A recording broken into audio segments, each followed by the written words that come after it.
志安他的太太确实有产后忧郁的这个状况。我的确有时候表现得很崩溃，但我并不认为这是病态。但是我主观上的确不知道他明令禁止的进来。他今天居然报警，我也非常意外。也就是说，他说从去年4、5月到现在，将近1年的时间里面，李听来他家来去自由，所以很可能王志安有一点受不了了，所以王志安才会抓狂，然后吓我孩子，给我滚！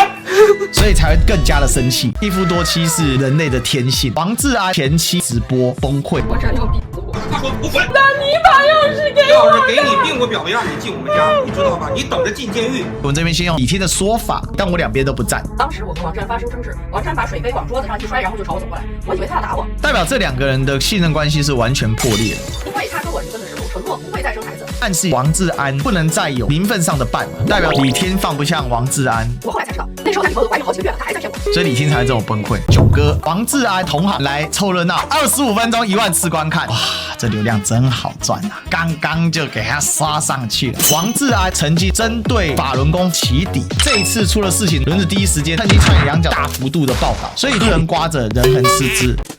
Ladies and gentlemen, welcome the host. 王志安他的前妻在他家直播，几近崩溃。王志安要逼死我，他要逼死我。他说我滚。发生了激烈的争吵、呐喊，甚至透露出当时有家暴的状况。王志安曾经针对法轮功发出了一系列的起底，戳破了法轮功很多的假象，所以轮子对他是特别的恨啊。这一次出了事情，轮子第一时间趁机串2脚大幅度的报道，从我家滚出去，你随便直播，理都不理你。那李丁过去也有做传媒，但他们一起到日本之后，后来就离婚了。但是因为有女儿的关系，所以他们还是多有往来。王志安这也大概是第一次吃瓜吃到自己身上。他要逼死我，他还报警，他要从。这个男生据称可能是王志安的工作人员，很明显他在讲话的时候，他的情绪已经失控了。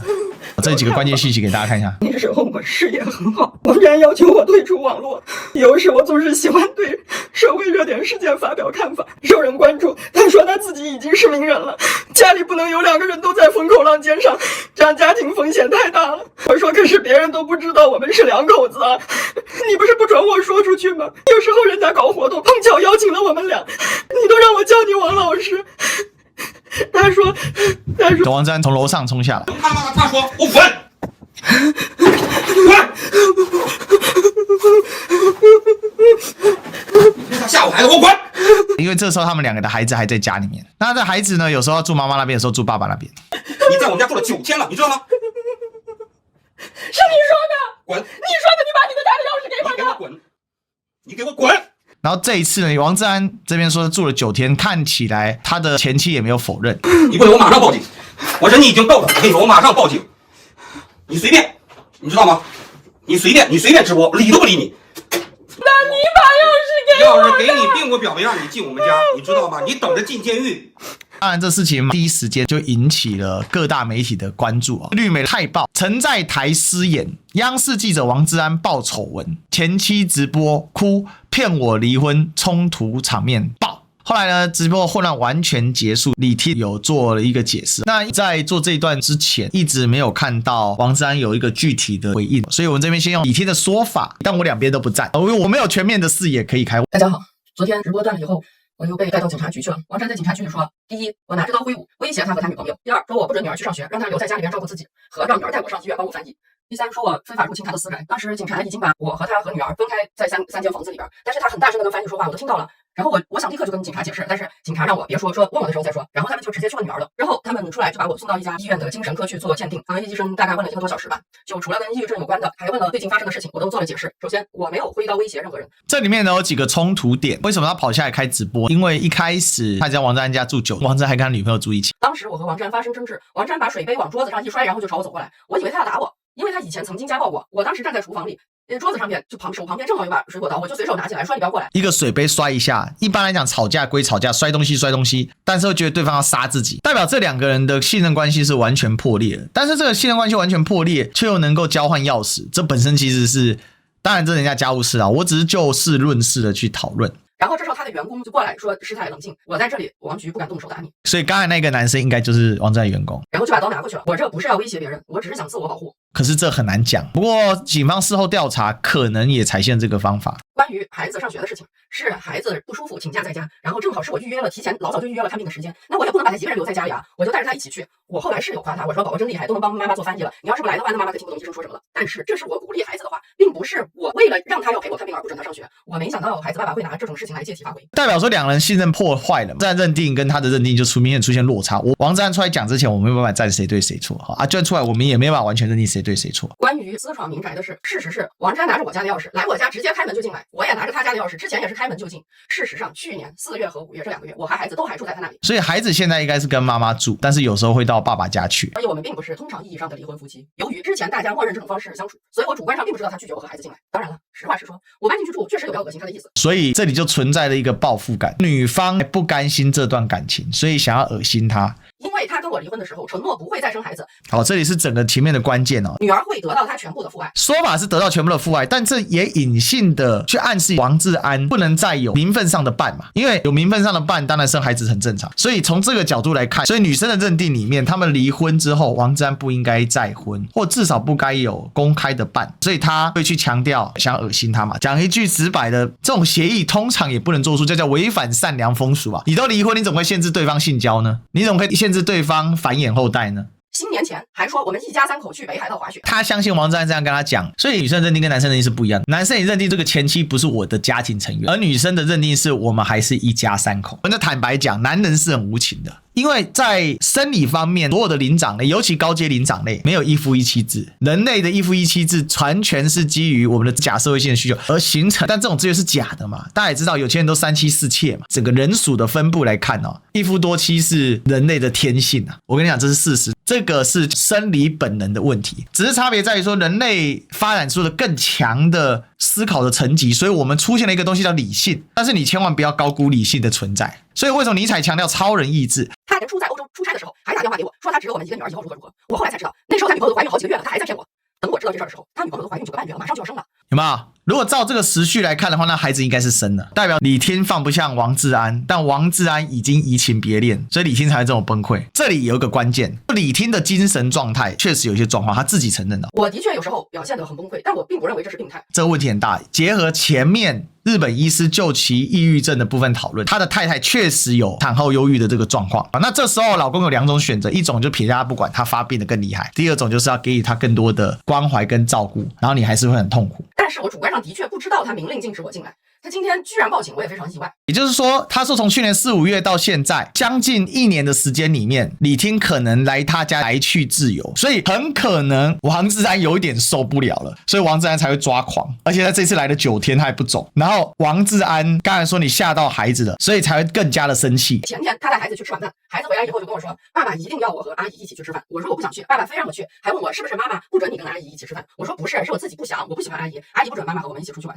然后爸爸还一直跟我说阿姨很好什么什么的。那王志安当然希望他的前妻所生的孩子跟他现在的伴侣是可以处在一起的，这很正常嘛。但是这个部分就要有赖于到底前妻孩子的生母愿不愿意妥协，如果不愿意妥协，这里面就会非常的撕裂。然后我就跟王志安说，我说不要强迫孩子见他不想见的人，也不要要求孩子去喜欢谁，可以吗？王志安说你管不着，你有什么资格决定孩子见谁？我说我没资格，那孩子有资格吗？他自己不想见，你为什么要强迫他？然后吵了几句，不欢而散。那这就是认定的差异了。在王志安的视角会觉得这个都是李听就故意从中作梗，导致孩子没办法接受新妈妈，或者至少接受阿姨。在李听的视角是，你这样就在强迫孩子啊，而且我就是不喜欢，难道我不能跟我孩子说我不喜欢阿姨吗？这个认知有机会巨大的差距啦。而且有注意到一个小细节，她的首页放的照片，代表这个女生一定是个爱美的女生。你看到她即便在状态不佳的状况下，她还是抹个口红，也就是其实她想好起来，但她可能很难好起来，那这个就会让她更有压力，然后她还否认她有病耻感，所以这整个可能是拖垮她跟王志安很大的一个问题。警方联系的精神科医生鉴定我不需要额外治疗，更不需要强制治疗，只要遵照此前心理医生的医嘱，继续吃药，按时复查就可以了。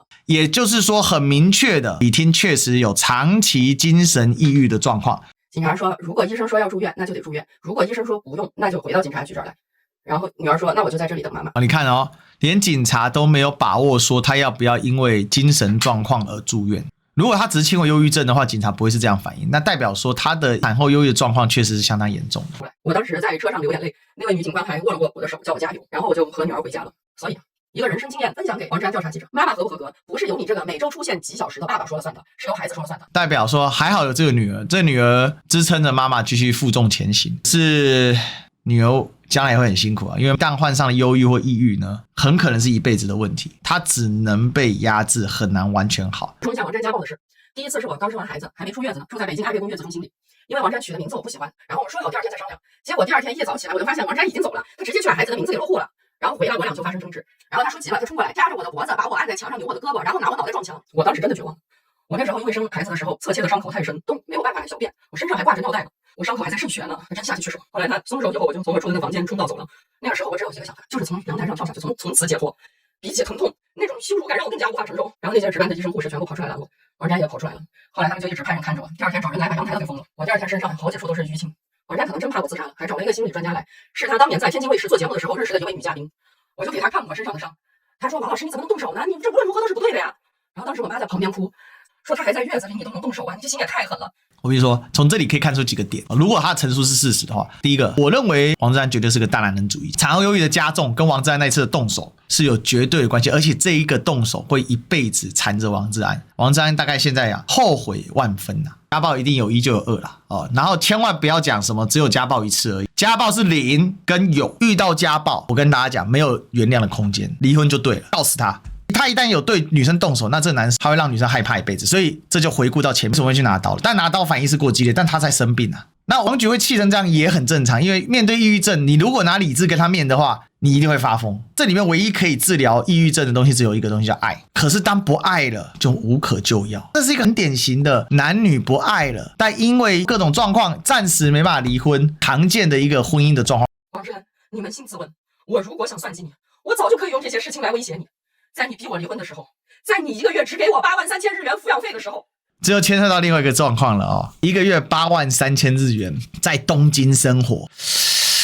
我猜测啦，这个协议83000日元可能就是当时王志安能拿出来的东西，可是可能随着王志安的收入日高，但这个协议并没有去做调整，这也就是很多人在争议的地方。83000日元在日本是活不下去的，我还是要必须说这个妈妈很可怜。我一直觉得，第一个家暴是很可恶的一个行为，第二个在面临问题处置的时候，我是认为你应该大方一点。女生有产后忧郁症是个很正常的现象，你怎么帮助她走过去，这个作为伴侣我认为有这个义务性。那如果真的走不过去，导致婚姻破裂什么，要好好的处理，这你必须要面对，不应该单纯的用正常人的角度去看待它。那这个事情其实影响很广哦，你可以看到哦，连澳洲华人圈都第一时间进行了报道，然后一定会有人来凑热闹，比如说像我们最喜欢的囧哥，其实他们以前某种程度上算同行的啊，都属于类反共。你就囧哥马上开干，25分钟1万次观看，哇，这流量真好赚啊！刚刚就给他刷上去了。我觉得很持平的看王志安这一局呢，我们还是看到一个现象，名人哪怕可能我也有表跟里上跟下到底是不是一致的，这是一个问题。第二个问题，你也很难做到一致，因为你又不是全部曝光在前面，你每天就是对一个镜头讲话，你不可能360度全部让人家知道。第三个问题，你的隐私确实不是隐私，你很难有隐私，这是必须现实要承认的。第四个问题，人越红是非越多，这是一个常见的状态。第五个问题，以开炮为主，自然吸引很多流量，那出事情的时候也会有很多人给你落井下石。